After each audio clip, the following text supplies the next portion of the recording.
Joining us now, as I said, is our panel of experts. She is, of course, a professor at the Business School of Auckland University of Technology, and he, of course, is the director of Kawea Law and Consultancy. So please welcome Professor Henry and Piripi Winiata. Tēnā kōrua. Ai, kia ora. No maida. Lots to talk about, so let's get into it.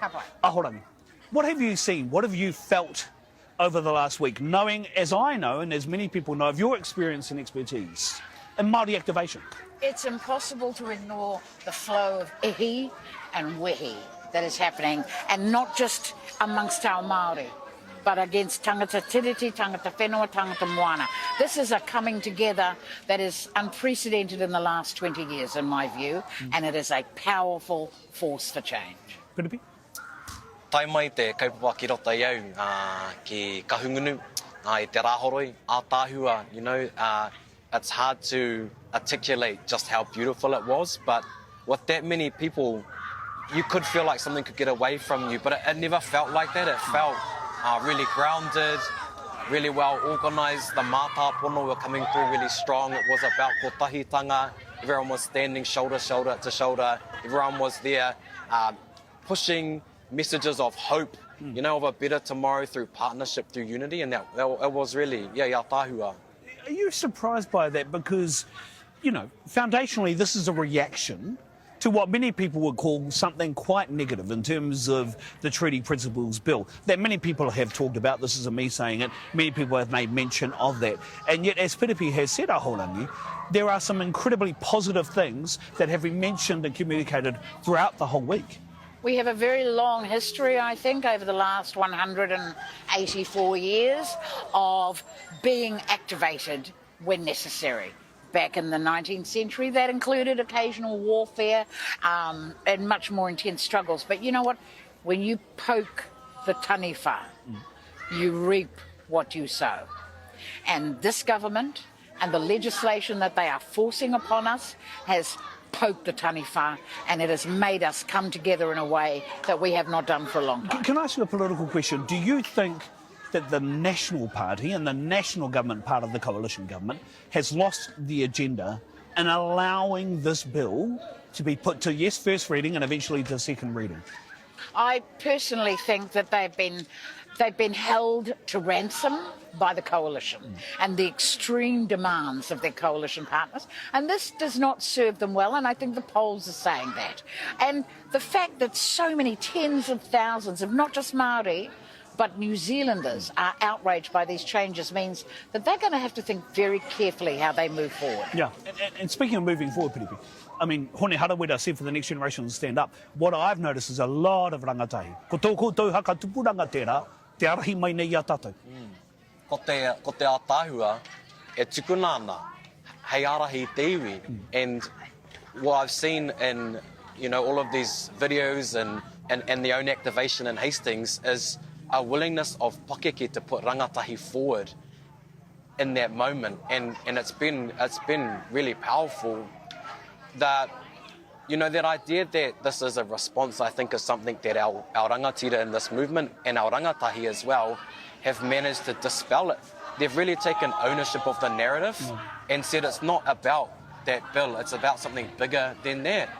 It's about ourselves, it's an activation for ourselves to grow and remind us of our power, of our own self-determination, our own ability to lead a narrative onto Tiriti or Waitangi, because you have someone out there who's saying they want to have a conversation, but the starting point for that conversation isn't a fair starting point. Yeah.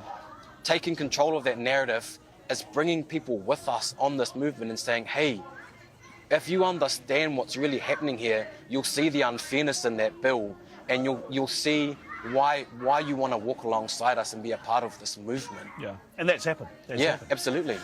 Ahorangi, I want to talk about what next. So yes, we hear between 30, some saying over 50,000 people will be a part of the Hīkoi tomorrow.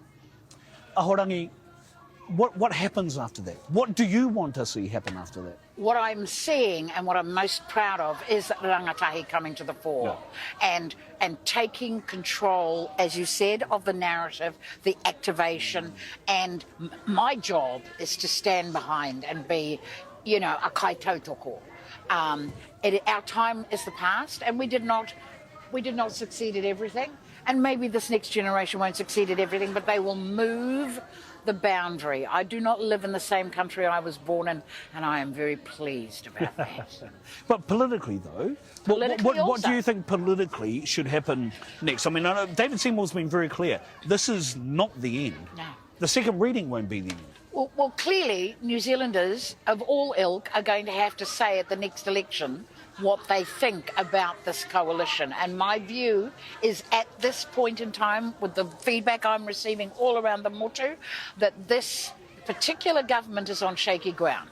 So politically, what it means is that the opposition parties have to sit down and be very strategic. If they really want to take this coalition government to the extreme, then they're going to have to be strategic. They're going to have to work with te iwi, katoa, and they're going to have to think about what their policies are and how we address what has happened in the last year.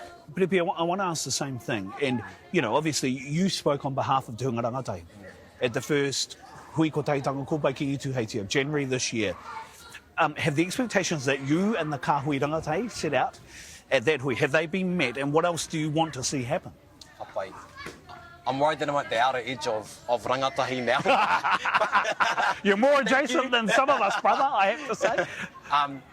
Yes, you know, part of that was about taking control of the narrative around where the power really resides. And a big message was, march to Pōneke, but don't stop there. You know, march back to your marae. March down to your kohanga reo, take your babies there. March to kura, put your kids in there. Turn up to your AGM. You know, that was a real of where the power lies and how we perceive our own ability to express self-determination. The challenge for us is to continue this momentum and to help, you know, particularly our rangatahi see that tomorrow isn't the end of the activation. It's just the end of this first phase of it. And it grows into something bigger than that around how we take ownership of the constitutional conversation in Aotearoa, because David Seymour says he wants to have a conversation. That conversation's been going on for hundreds of years. Our people have been having that conversation. No one wanted to turn up. He's opened the door, but in a really weird place where no one's been talking. Yeah. You know, and so it's about how we keep ownership of this conversation. It's been happening. It will continue to happen. So you're saying, so whilst David Seymour has says this is not the end, you're saying exactly the same thing. Yeah, except our end, it's been going for 1,000 years. Okay. Asserting, and it will go for 1,000 more, you know. Tēnā koe. Yeah. Tēnā koe.